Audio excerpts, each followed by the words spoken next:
పాకిస్తాన్ కుట్రలో భాగంగా భారతదేశాన్ని తప్పుడుగా ప్రొజెక్ట్ చేస్తూ పాకిస్తాన్ గొప్పగా ప్రొజెక్ట్ చేస్తూ కథ నడిపి ఫైనల్గా వాళ్ళ ఐఎస్ఐ ద్వారా ఆవిడ పనిచేసిందని తేలినటువంటి యూట్యూబర్ జ్యోతి మల్హోత్రా వ్యవహారంలో కేరళ పర్యటనలో కొత్త విషయాలు వెలుగులోకి వచ్చినాయి. పాకిస్తాన్తో గూఢచర్యను పాల్పడిన ఆరోపణ మీద గత నెలలో అరెస్ట్ అయిన జ్యోతి మల్హోత్రాకు సంబంధించినటువంటి అంశం.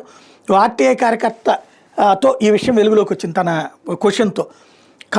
కన్నూరు, కోజికోడ్, కొచ్చి, అలప్పుజ, మున్నార్తో సహా కేరళలో ఆమె ప్రయాణానికి పూర్తిగా పర్యాటక శాఖ నిధులు సమకూర్చిందట.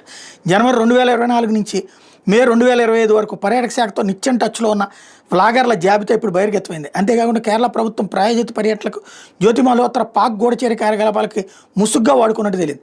అలాగే కేరళ ప్రభుత్వ ఖర్చుతో తన గూఢచర్యాన్ని సమర్థవంతంగా పూర్తి చేసినట్టు ఆరోపణలు వచ్చినాయి. కేరళ పర్యాటక శాఖ జ్యోతి మల్హోత్రాను కంటెంట్ క్రియేటర్గా ఆహ్వానించిందని, అంతేకాకుండా ఇలా రావడానికి ప్రయాణ వస్తు ఖర్చులు కూడా కేరళ ప్రభుత్వం అందించింది.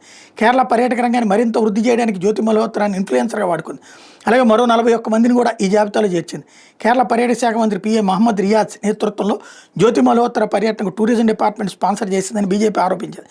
మహమ్మద్ రియాజ్ రాష్ట్ర ముఖ్యమంత్రి పినరయి విజయన్ అల్లుడని, ఆయన నేతృత్వంలో కేరళ పర్యాటక శాఖ పాకిస్తాన్ గూఢచారి జ్యోతి మల్హోత్రా కన్నూరు ట్రిప్కి స్పాన్సర్ చేసిందని చెప్పారు. టూర్లో ఆమె ఎవరిని కలిసింది, ఎక్కడికి వెళ్ళింది, అసలు ఆమె ఎజెండా ఏంటి, పాక్తో సంబంధాలు ఉన్న వ్యక్తి కేరళలో రెడ్ కార్పెట్ ఎందుకు పరిచారు అన్నటువంటి అంశాలని ఇప్పుడు ప్రశ్నిస్తున్నారు.